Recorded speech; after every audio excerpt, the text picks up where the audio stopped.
Erik ten Hag has warned that there is no room for egomaniacs at the club. The Dutchman apparently made this clear by sending an email to his new players, and he plans on instilling Fergie-style discipline at Old Trafford. A source at the club has said he's told them if they back him, they will be fine, but if you don't, there is the door. Is this what United need? It's an interesting one, isn't it? Well, I'm going to be waiting to see how Rashford and Harry Maguire, how they improve next year, because they didn't have great seasons for their standards. And it's one thing what I'm reading in the paper this morning is that he can get the best out of players. Yeah. So Rashford has just gone off the radar, hasn't he? I mean, players do go through spells when they do that. It's how they bounce back. So a new manager might be great for Rashford. I think when we talk about Rashford, you mentioned about Sterling earlier. You think he's been around that long, got to be in like 30s, but Rashford's he's still a baby, really. He's still a kid that he's gone through a bad time. I'm sure he'll bounce back. The one thing you've got to say about Marcus Rashford, it's not talent, because his talent's there. We've seen that. So maybe it is somebody that comes in that gets the best out of individuals, makes sure that they're comfortable in their surroundings and frees them up. And where they play. Absolutely. Is he a wide player? Is he a centre forward? They can't keep, he's a young kid. I think they've got to make their mind up and say, right, you're going to play wide for me, or you're going to play through the middle. Yeah, well, the thing I've enjoyed about Ten Hag, his comments and the way he had it at Ajax, was a lot of the managers that have been in Manchester United since Sir Alex Ferguson have been about the manager rather than the group.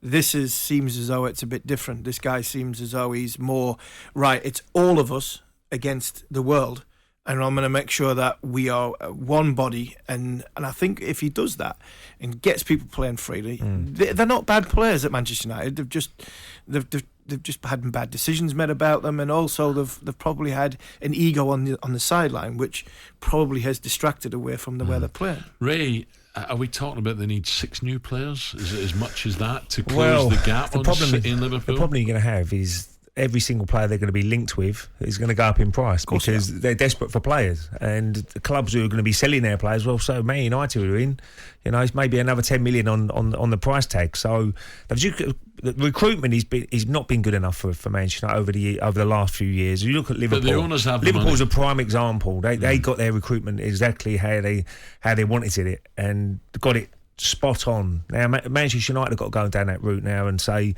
our signing's got to be better.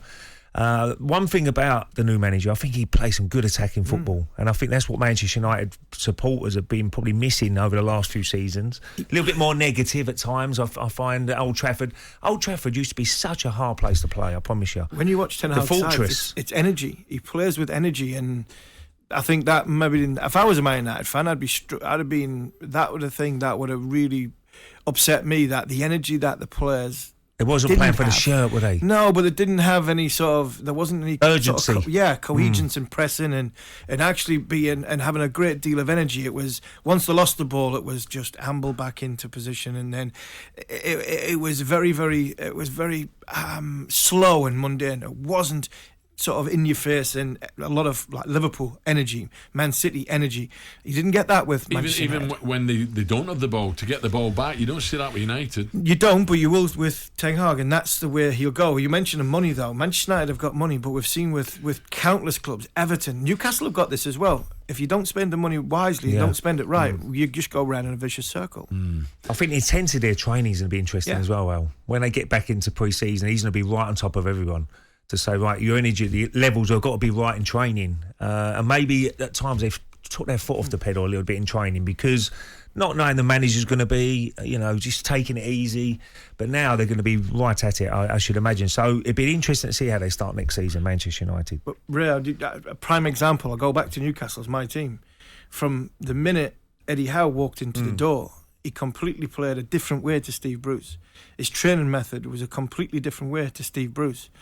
And we've gone from. Give us any examples? What Newcastle played a lot higher up the pitch. There was a lot more space in between players, which made players accountable for the areas that they were playing in. So you couldn't just amble back into a little tight group that was very, very difficult to defend. Alan St. Maximin went to get the ball, and everybody went with him. And Wilson when he Hunting played. packs. Hunting in packs, but there was more energy, there was more urgency, and they were the same players that were 19th. To get them, largely, we signed 3 or 4 players, but Byrne played. Trippier didn't play a great deal, but made a difference. But it was more the mentality of Eddie Howe going forward on the front foot, giving it energy, and possibly you mentioned before, training method. That's what might be just the difference between Man United have got some good players. They're just not playing very well at the minute. talkSPORT Breakfast with Alan Brazil. Thursday and Friday morning, 6 till 10. On AM, on DAB, via the talkSPORT app and on your smart speaker. talkSPORT.